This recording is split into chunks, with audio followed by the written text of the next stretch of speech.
Hi guys and welcome back to my YouTube channel. This video is going to be about how to make an academic comeback, the ultimate academic comeback.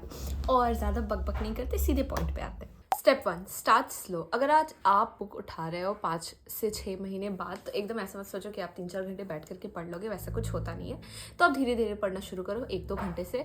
ऐसा हम बहुत बार सोचते थे कि हम पढ़े नहीं हैं, और ऐसा होता भी है कि बहुत दिन के बाद हम बुक उठा रहे हैं और हमको लगता है कि आज तो एकदम बैठ करके ख़त्म कर ही लेंगे, एकदम 5-6 घंटे रगड़ करके पढ़ेंगे। बट वैसा कुछ नहीं होता, आधा घंटा होता है और फिर हम बोर होने लगते हैं, डिस्ट्रैक्शन होने लगता है, ध्यान नहीं रहता। क्यों? क्योंकि उतने देर से हम बुक अपना खोले और एक्चुअली मेरा ध्यान तो इधर उधर बार बार डिस्ट्रैक्ट ही ना होगी, क्योंकि हम उतने देर बाद अपना बुक खोले। सो इसीलिए start slow. Step 2, always start with the easier topics. मेरे साथ भी ऐसा होता है कि हम जब भी बुक खोलते हैं और बहुत दिन के बाद जब पढ़ने के लिए बैठते हैं, तो मेरा यही मोटो रहता था बहुत पहले से कि हम सबसे ज़्यादा जो हार्डेस्ट टॉपिक है उसको फटाफट से कवर कर ले ताकि पोर्शन हल्का हो जाए। बट ऐसा कुछ नहीं होता है, क्योंकि वो जो हार्डेस्ट टॉपिक है वो उल्टा दिमाग में जाता नहीं है, कुछ समझ में नहीं आता। क्यों? क्योंकि एक तो उतने दिन बाद आप पढ़ने बैठ रहे हो, ऊपर से आप एकदम स्टार्टिंग में अपने ब्रेन को एकदम लगा दे रहे हो कि नहीं, सबसे हार्डेस्ट वाला काम करो। So your brain can't do that. आप ऐसा करो, आप सबसे ईजी टॉपिक से शुरू करो। ऐसा लगता है कि ईजी क्यों कर रहे हैं, पहले बड़ा वाला सबसे हार्ड वाला टॉपिक कर लेते हैं ताकि सबसे ज़्यादा टेंशन हट जाए। बट वैसा नहीं करो, आप थोड़ा अपने बारे में भी सोचो। बेकार आपको वैसा लगेगा कि आप सबसे हार्डेस्ट वाला टॉपिक सबसे पहले कवर कर लोगे और आपके लिए बहुत ही ज़्यादा ईज रहेगा, ईज ऑफ माइंड रहेगा, उसके बाद आपको ज़्यादा पढ़ना नहीं पड़ेगा। बट ऐसा कुछ नहीं होता है, उल्टा आपको बस लगेगा कि नहीं हमको याद है, but actually you don't remember it. Study apart from your books. ऐसा नहीं है कि आप बस अपने बुक से पढ़ो। एक तो ऐसा होता है कि आप इतने दिन बाद पढ़ने के लिए बैठे हो, तो ऑब्वियस सा बात है आपका मन बार बार फ़ोन में जाएगा, फ़ोन चलाने का मन करेगा। तो अगर आप बुक खोल करके बैठे रहोगे तो वो इवेंचुअली आधे घंटे में 40 मिनट में आप अपने फ़ोन पे हाथ करोगे ही नहीं। तो वो वैसा कुछ नहीं होता कि फ़ोन को साइड में रख दो और ध्यान नहीं जाएगा, वैसा ऑब्वियसली कुछ नहीं होने वाला है। तो आप बस बुक से नहीं पढ़ो, आप उसके रिगार्डिंग यूट्यूब वीडियोज़ देखो, ट्यूटोरियल्स देखो, मतलब उस टॉपिक के रिगार्डिंग आप कोई भी वेबसाइट पे कुछ भी जा करके और इन्फॉर्मेटिव देखो। उससे एक ये भी लगेगा कि आपको लगेगा नहीं, सीधे बस हम बुक में नहीं घुसे हुए, हम अपना फ़ोन भी चला पा रहे हैं, but at the same time आप अपना फ़ोन तो चला रहे हो बट आप कुछ इन्फॉर्मेटिव सीख रहे हो। यूज़ अ स्टडी टेक्निक। इतने सारे स्टडी टेक्निक्स है, ब्लर्टिंग मेथड्स, एक्टिव रिकॉलिंग, लेकिन इसमें से आपके एकेडमिक कमबैक के लिए सबसे यूज़फुल आई थिंक, ऐसा कुछ है नहीं एकदम क्लेम्ड कि यही टेक्निक, अकॉर्डिंग टू मी, मेरे हिसाब से Pomodoro technique is the best. इसमें बस आपको ये करना होता है कि आपको 25 मिनट्स तक पढ़ना है and then you need to take a 5 minute break. अब इस 5 मिनट ब्रेक में आपको अपना फ़ोन नहीं चलाना है, आप पानी पी लो, वॉशरूम जा लो, सूजू पॉटी कर लो, आपको जो भी करना है आप कर लो, हल्का फुल्का खाना पीना खा लो। मतलब हल्का फुल्का खाना पीना क्या, मतलब ऐसे बिस्किट वगैरह कुछ भी, अपना स्नैक्स वगैरह चबा लो। बस आपको इस 5 मिनट में फ़ोन नहीं चलाना है। आपको लग रहा है 5 मिनट है पूरे आपके पास, बट अगर आप फ़ोन पकड़ोगे तो आपका 5 मिनट क्यों गायब हो जाएगा। क्योंकि हम भी स्टार्टिंग में जब पोमोडोरो टेक्निक यूज़ करते थे, हम इस 5 मिनट में अपना फ़ोन चलाते थे और ऐसा होता था कि 1-2 रील्स देखे, 5 मिनट ख़त्म। तो इसलिए आप वैसा मत करो, आप 25 मिनट्स तक पढ़ो एंड देन फिर 5 मिनट्स आप ब्रेक लो। इससे ऐसा होगा कि 30 मिनट्स पे आप देखो आपका पूरा 30 मिनट्स का एक सेशन चल रहा है, और एक ऐसा देखो आप पूरे 1 घंटे में 50 मिनट्स पूरा पढ़ रहे हो और बस 10 मिनट ब्रेक ले रहे हो। So you know that's quite effective. और इससे ये फ़ायदा है ना कि पोमोडोरो टेक्निक से आप ज़्यादा लंबे देर तक पढ़ सकते हो। वैसा कुछ है नहीं कि अगर आप 8 घंटे पढ़ोगे तो आप तभी टॉपर बन जाओगे, आपका एकेडमिक कमबैक तभी होगा। बट ऐसा भी कुछ नहीं है कि आप बस 1 घंटे पढ़ोगे तो आपको बहुत ही ज़्यादा अच्छा हो जाएगा।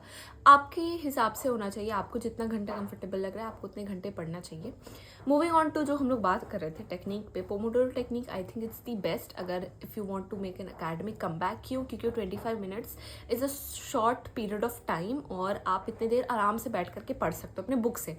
अब हाँ, इस 25 मिनट्स में ना वो यूट्यूब वाले काम मत करना है। आप अपने टेक्स्ट बुक से पढ़ो, कॉपीज़, नोट्स, आपका जो भी है फिजिकल, आप उसको देख करके पढ़ो, स्क्रीन से दूर रहो, और ये 5 मिनट में बाकी आप अपना छोटा मोटा काम कर लो। Step, I don't remember the step. तो ये जो लास्ट स्टेप है, ये लास्ट स्टेप आप इतना जान लो। लास्ट स्टेप में है कि make notes and underline the important vocabulary.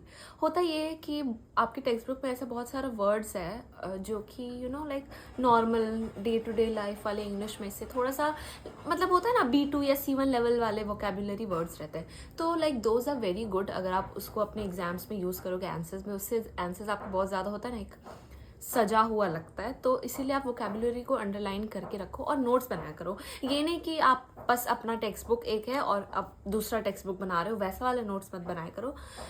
What you feel कि नहीं आप ये बात भूल जाओगे, या फिर व्हाट यू फील कि नहीं ये मेरे लिए इंपॉर्टेंट है, आप बस उसको लिखा करो नोट्स में। बेफालतू का नोट्स मत बनाया करो। और ऐसा कुछ नहीं होता कि अब जब तक आप लिखोगे नहीं तब तक आपको याद नहीं होगा। ऐसा बहुत लोग के लिए होता होगा, but it my case it's not the case. क्या बोले, but in my case what ever.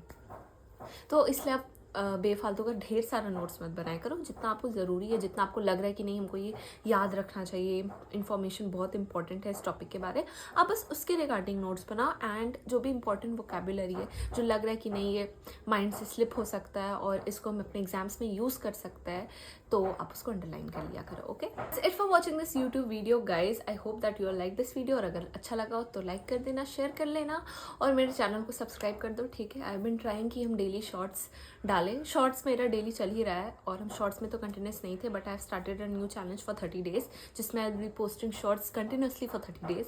और व्लॉग ये जो लॉन्ग फॉर्म वीडियोज़ हैं उसमें भी ट्राई करें कि हम डेली बेसिस पे पोस्ट करें, ताकि मेरा ग्रोथ थोड़ा ज़्यादा हो जाए। और बस that's it for the video, I hope. और अगर वैसे ज़्यादा ज्ञानी वाला लगा हो तो ऐसा एकदम मत करना कि स्किप कर देना, थोड़ा सा देख लेना मेरा वीडियो को। And I was being judged bye Golu कह रहा था कि क्या ज्ञान दे रही हूँ, बट ऐसा कुछ नहीं गाइज। आप लोग कमेंट सेक्शन में गलत प्रूफ कर दो। आप लोग ऐसा लिखो कमेंट सेक्शन में कि माई points were right. So that's it for watching this YouTube video. अब हम लोग मिलेंगे नेक्स्ट यूट्यूब वीडियो में। तब तक के लिए आप लोग सबको अच्छे से रहो, सेफली रहो, बाय।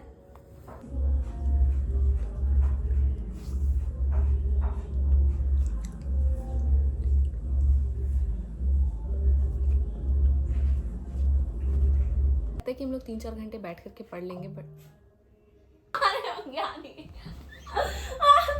ज्ञानी नहीं बन रहे, हम स्टडी टिप्स बांट रहे। गोलू चल रहा है, हम अपना स्टडी टिप्स बांट रहे, तो कितना गंदा है। ये क्लिप व्लॉग में जाएगा। गोलू चाहता नहीं है, देखो गाइस मेरा YouTube चैनल बढ़े। कितनी तेरा किताब खुला है? मेरा किताब खुला है, ठीक है, आज सुबह ही खुला है। अगर तुम नहीं देखा होगा तो मेरा किताब डेली खुलता है, तुम ही ध्यान नहीं देता। हाँ जी, नहीं ऐसे हम ज्ञानी बाबा नहीं बन रहे हैं। प्लीज हम ट्रेंडिंग टॉपिक्स देखें अपना YouTube स्टूडियो पे।